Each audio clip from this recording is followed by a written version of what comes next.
آپ نے کبھی اس بات پہ غور کیا ہے کہ جب غازی عباس علمدار نہر فرات پر گئے اور آپ کی شہادت ہوئی اس کے بعد آپ کے گھوڑے کا کیا ہوا؟ حضرت عباس علمدار کی جو سواری تھی وہ کہاں گئی؟ ایسا تو نہیں تھا کہ غازی عباس علیہ السلام پیدل گئے تھے۔ ظاہر سی بات ہے کہ غازی عباس علمدار نہر فرات پر اپنی سواری یعنی ایک گھوڑے پر سوار ہو کر گئے تھے، لیکن جب آپ کی شہادت ہوئی تو حضرت عباس علمدار کربلا کے میدان پر تھے اور حضرت امام حسین علیہ السلام آپ کے پاس آئے تھے۔ لیکن غور کرنے کی بات یہ ہے کہ اس کے بعد حضرت عباس علمدار کی سواری یعنی گھوڑا کہاں گیا؟ اس سے پہلے بھی آپ نے امام حسین علیہ السلام کی سواری ذوالجناح کے بارے میں ضرور سنا ہوگا، لیکن آج کی اس ویڈیو میں آپ کو غازی عباس علمدار کی سواری یعنی اشل بادشاہ کے حوالے سے بتاؤں گا کہ حضرت عباس علیہ السلام کی شہادت کے بعد اشل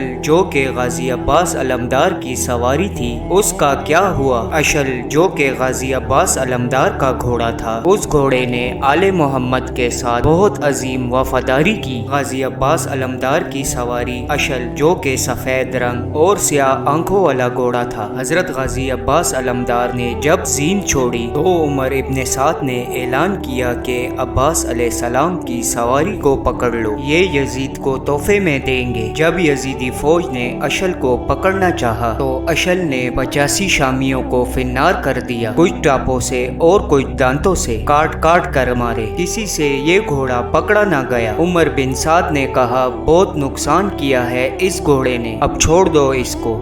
اور پھر جب 11 محرم کو یہ قافلہ اسیر ہو کر شام کو چلا تو جہاں جہاں امام سجاد علیہ السلام اور پاک بی بی زینب سلام اللہ علیہا گئی وہاں وہاں مولا عباس علیہ السلام کی سواری اشل گیا۔ جہاں آل محمد کا قافلہ رکتا یہ قریب آنے کی کوشش کرتا، شامیوں نے راستے میں اسے پکڑنے کی کوشش کی، اشل نے پھر 2-4 شامی مار دیے۔ آخر عمر ابن سعد نے کہا کہ اسے اپنے حال پر چھوڑ دو، دیکھو تو یہ قافلے کے قریب آ کر کیا کرنا چاہتا ہے۔ جب یزیدی فوج نے اسے چھوٹ دے دی تو اشل سیدھا اس نیزے کے قریب آیا جہاں غازی عباس علیہ السلام کا سر موجود تھا۔ اشل مولا عباس علیہ السلام کے سر کے قریب آ کر اپنی آواز میں ہنہنا کر چیخیں مار مار کر رونے لگا۔ پاک بی بی زینب سلام اللہ علیہا نے رو کر فرمایا، اے سجاد اسے خاموش کراؤ، اے سجاد مجھے لگتا ہے کہ میرا بھائی ابھی زین سے اترا ہے۔ شام تک اشل قافلے کے ساتھ رہا۔ جب آل محمد کا قافلہ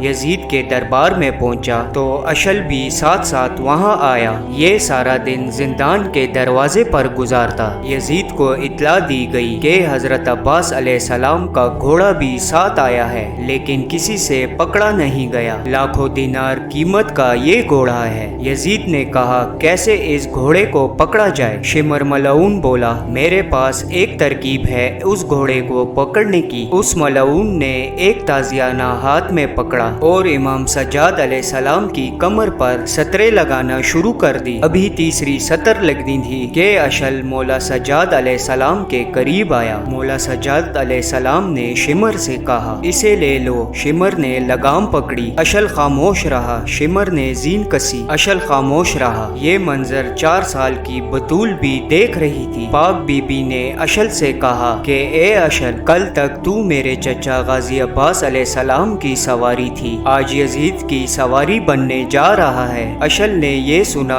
تو کبھی اس دیوار پر سر مارا تو کبھی اس دیوار پر۔ اشل نے دیواروں پر سر ٹکرا ٹکرا کر اپنی جان دے دی اور اس طرح اس باوفا گھوڑے کی روح پرواز کر گئی۔ ذوالجناح کے وفاداری کے قصے بھی آپ نے ضرور سنے ہوں گے۔ ذوالجناح جو کہ امام حسین علیہ السلام کی سواری تھا۔ ذوالجناح کا واقعہ بھی تاریخی کتابوں میں کچھ یوں بیان کیا گیا ہے۔ روایت میں ہے کہ جب امام حسین علیہ السلام حالت تیر اور نیزے کے سبب زین سے زمین پر آئے، کچھ وقت تو سجدے کی حالت میں پڑے رہے، پھر زمین سے اٹھے، تلوار ہاتھ میں لی اور جس قدر ہمت تھی جہاد کیا۔ اس دوران میں زلجنا امام حسین علیہ السلام کا طواف کرتا رہا اور بے یار و مددگار غریب مظلوم علیہ السلام کی حمایت کرتا رہا، اور جب تک امام حسین علیہ السلام لڑتے رہے یہ امام حسین علیہ السلام کی حفاظت کرتا رہا۔ زلجنا امام حسین علیہ السلام کی حمایت کرتا رہا، سواروں پر حملہ کرتا تھا، دانتوں سے شہ سواروں کو گریبانوں سے پکڑتا رہا اور زین سے زمین پر کھینچ لیتا اور زمین پر دے مارتا، پھر انہیں پیروں تلے رگڑ دیتا، اور اس طریقے سے اس قوم بدبخت کے 40 افراد کو واصل جہنم کیا۔